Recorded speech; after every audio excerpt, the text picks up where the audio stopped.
विश्व हिंदू परिषद के नेता सुरेंद्र जैन हमारे साथ हैं। सीधी बात करते हैं, बांग्लादेश बड़ा विषय हो गया वैश्विक स्तर पे, सुनवाई कहीं नहीं हो रही है, हिंदू प्रताड़ित है। हिंदू के भी मानवाधिकार होते हैं, ये वैश्विक बिरादरी समझ नहीं रही है। संपूर्ण विश्व का हिंदू गुस्से में है। यूएनओ डिफंक्ट हो चुका है। आज विश्व बिरादरी को जानना चाहिए। अभी तुमने 2 दिन पहले अंतर्राष्ट्रीय मानवाधिकार दिवस मनाया है, क्या हिंदू के मानवाधिकार नहीं है? और मैं यूएनओ से अपील करूंगा, अपनी जिम्मेदारी को समझें और पीस कीपिंग फोर्स वहां पर भेजें। लगातार हिंदू का नरसंहार हो रहा है, सफाया की कोशिश की जा रही है। और यदि वहां के जिहादी नहीं मानते, वहां की सरकार अपनी जिम्मेदारी को नहीं मानती, तो बांग्लादेश के 2 टुकड़े कर दीजिए, एक सोनार बांग्ला, एक बर्बाद बांग्ला। लेकिन ये करेगा कौन, पहल कौन?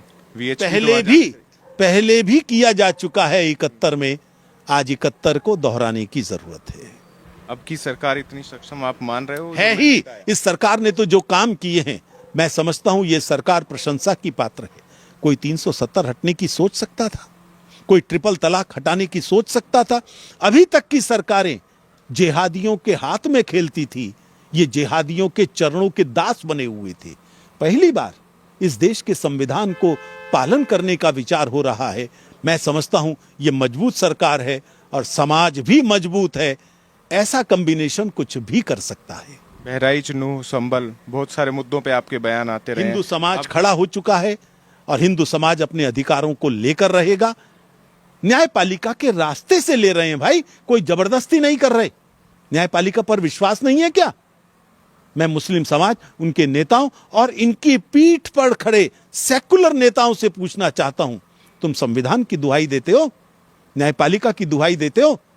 तो जो भी दावा कर रहा है, चाहे अजमेर के अंदर हो, चाहे संभल में हो, चाहे कहीं और हो, वो न्यायपालिका में ही तो जा रहे हैं। उनका निर्णय की प्रतीक्षा कीजिए। हम कह रहे हैं जो न्यायपालिका निर्णय देगी हम स्वीकार करेंगे। और संविधान की किताब जेब में रखकर भूल चलने वालों, तुम दुहाई तो देते हो, मानते नहीं हो। 1947 का उदाहरण दे रहे हैं कि उसके बाद नया निर्माण इस तरीके का नहीं हुआ। मामला कोर्ट में है भाई, मामला कोर्ट में है। निर्णय की प्रतीक्षा करो ना। उस कानून के दायरे में क्या हो सकता है, क्या नहीं हो सकता? क्या आपको कोर्ट पर विश्वास नहीं है? दुरुपयोग करना चाहते हो केवल कोर्ट का?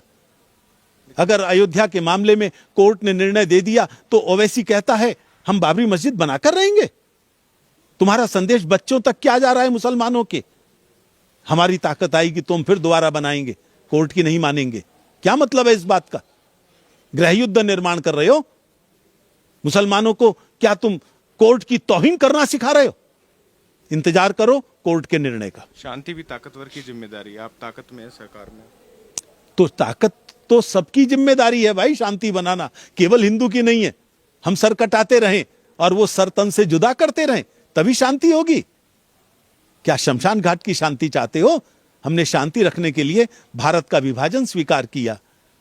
अब क्या चाहते हो? एक बड़ा हिंदू भी चैन से रहना चाहता है। सुरेंद्र जी, एक बड़ा आयोजन कुंभ का हो रहा है और वो आस्था से भी जुड़ा हुआ है और जाति वर्ग विभेद को हटाकर हिंदू एक है, वो साबित करता है। इसको लेकर क्या मैसेज? कुंभ का मेला विश्व का सबसे बड़ा आयोजन है। जाति बिरादरी तोड़कर, पंथिक भेदभाव भूलकर सारा हिंदू वहां इकट्ठा होता है और यह विश्व को संदेश देता है। इसलिए ये कहने वाले, जाति बिरादरी में बांटने वाले, उनको भी ध्यान में आया होगा, राम जन्मभूमि ने भी सारे हिंदू को एक किया ना।